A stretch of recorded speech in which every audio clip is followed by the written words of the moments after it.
नमस्कार दोस्तों, मैं आर के सिंह आप सभी का स्वागत करता हूं आपके चैनल सेज फाइनेंशियल एकेडमी पे। आज हम लोग एक्सटर्नल कमर्शियल बोरोइंग के आगे के चैप्टर के बारे में डिस्कस करेंगे। पीछे के चैप्टर में जो हमने डिस्कस किया, क्योंकि चैप्टर काफी लंबा हो रहा था तो हमने उस चैप्टर को वहीं पे एंड किया। आगे के पार्ट को आज हम लोग डिस्कस करेंगे।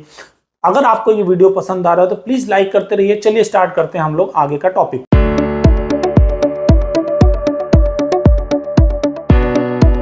चलिए, अब ये तो हमने जान लिया कि ईसीबी क्या होता है। बाहर से कोई लोन बिजनेस पर्पस के लिए, बिजनेस एक्टिविटी के लिए लिया जाता है, उसको हम लोग एक्सटर्नल कमर्शियल बोरोइंग करते हैं। अब एक्सटर्नल कमर्शियल बोरोइंग जब आप लोन लेते हो, जब रेज करते हो, तो वो आरबीआई को बताना होता है कि आप किस कैटेगरी में रेज कर रहे हो। ऑटोमेटिक रूट में हो सकता है या तो अप्रूवल रूट में हो सकता है। अब ये हम लोग देखेंगे कि ये रूट क्या है।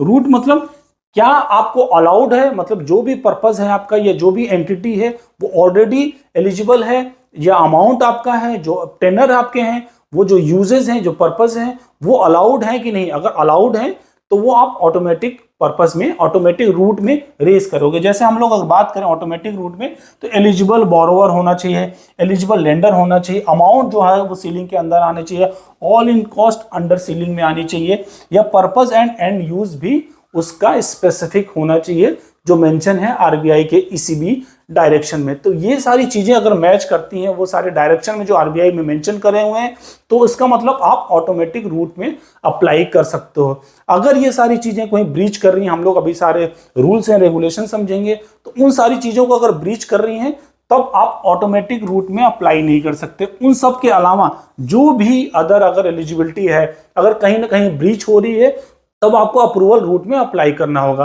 अब ये डिफरेंस समझते हैं कि अप्रूवल रूट और ऑटोमेटिक रूट का मतलब क्या है। ऑटोमेटिक रूट में कि आप सबसे पहले आप रिक्वेस्ट रेज करोगे, ईसीबी रिक्वेस्ट, जो एनेक्चर 1 बोलते हैं, आरबीआई को आप दोगे।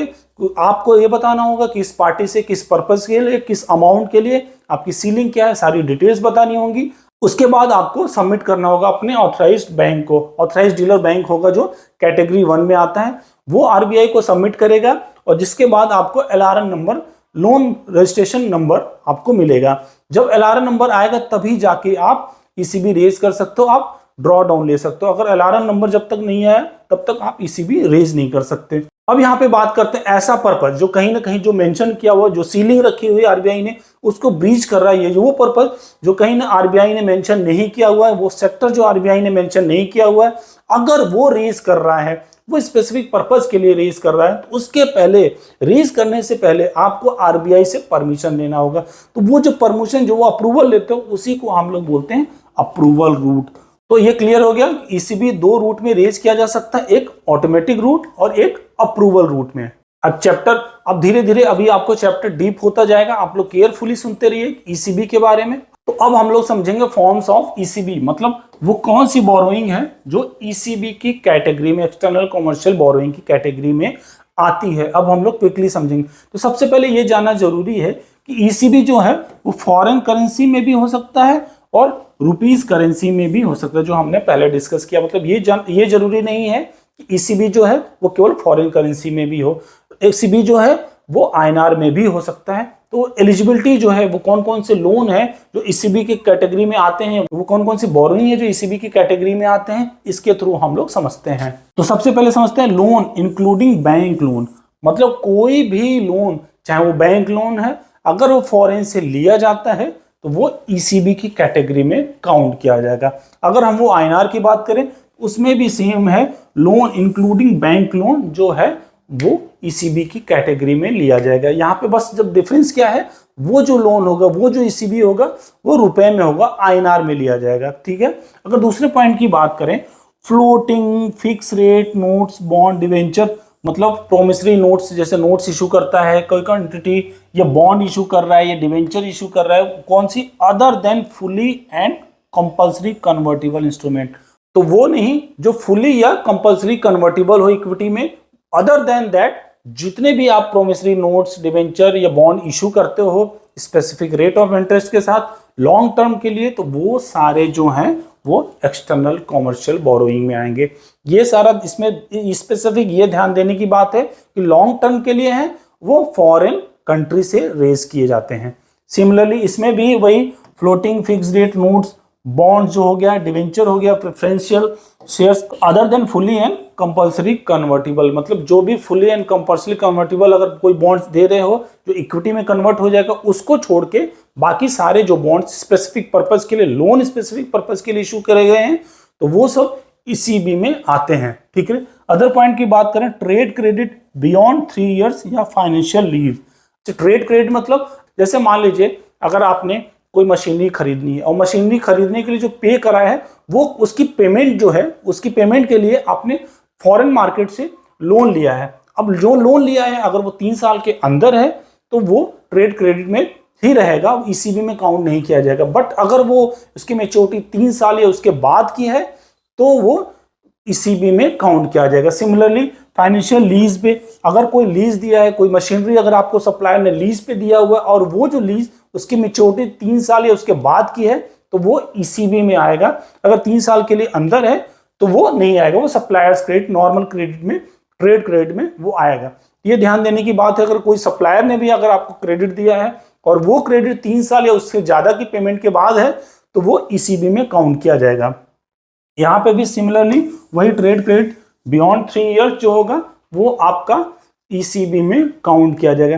ट्रेड क्रेडिट जो है एसबीएलसी, इन सब पे भी हमने सेपरेट वीडियो बनाए हैं, आप उस पे भी जाके डिटेल्स में देख सकते हो कि क्या होता है ट्रेड क्रेडिट और ये कैसे काम करता है, कैसे बिजनेस जो है उसको यूज करते हैं पेमेंट्स के लिए। मतलब अगर आप नॉर्मल की बात करें, अगर विद इन इंडिया अगर कोई लोन लेते हो, आप कमर्शियल लोन लेते हो तो वो 10% 11% पे मिलेगा, बट वही ट्रेड क्रेडिट आपको 3-4% पे मिल सकता है फॉरेन करेंसी लोन जो आप स्पेसिफिक पेमेंट के लिए यूज करते हो।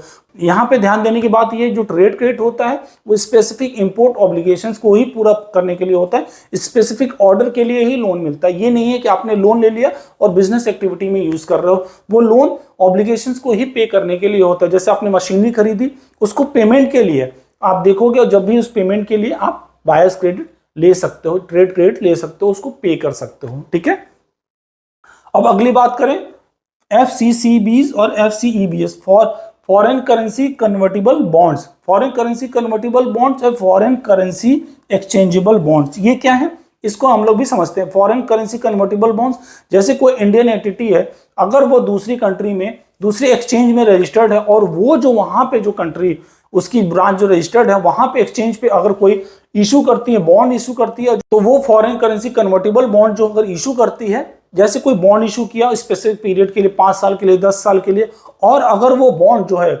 Over the period, post expiry, post maturity, अगर वो नॉर्मल इक्विटी में, शेयर होल्डिंग में कन्वर्ट हो जाता है तो उसको भी हम लोग लेते हैं किसमें, ईसीबी में। सिमिलरली एफसीईबीएस क्या होता है, फॉरेन करेंसी एक्सचेंजेबल बॉन्ड, मतलब वो फॉरेन करेंसी, सिमिलरली बॉन्ड ये भी है, लेकिन यहाँ पे क्या होता है, ये जो कन्वर्ट होगा फॉरेन करेंसी कन्वर्टेबल बॉन्ड्स, ये केवल कंपनी के ही, उसी स्पेसिफिक कंपनी के ही इक्विटी उसको मिलेगी, जबकि एक्सचेंजेबल बॉन्ड जो होगा उस ग्रुप के किसी भी कंपनी का उसको इक्विटी मिल सकता है। तो ये समझा आपने फॉरेन करेंसी कन्वर्टेबल बॉन्ड्स और फॉरेन करेंसी एक्सचेंजेबल बॉन्ड्स। जब दूसरी कंट्री में यहाँ की कंपनी की कोई एंटिटी रजिस्टर्ड होती है और वहाँ के एक्सचेंज पे उसके शेयर्स, उसके बॉन्ड्स ट्रेड होते हैं, और वहाँ पे जब वो फॉरेन करेंसी बॉन्ड इशू करती है तो जो एक्सचेंजेबल बॉन्ड्स हैं या कन्वर्टेबल बॉन्ड्स हैं, अगर वो इशू करती है लॉन्ग टर्म के लिए तो वो भी एक्सटर्नल कॉमर्शियल बोरोइंग में आता है। Similarly plane vanilla rupee denominated bond issued overseas which can be either placed privately or listed on exchange as per the host country regulation।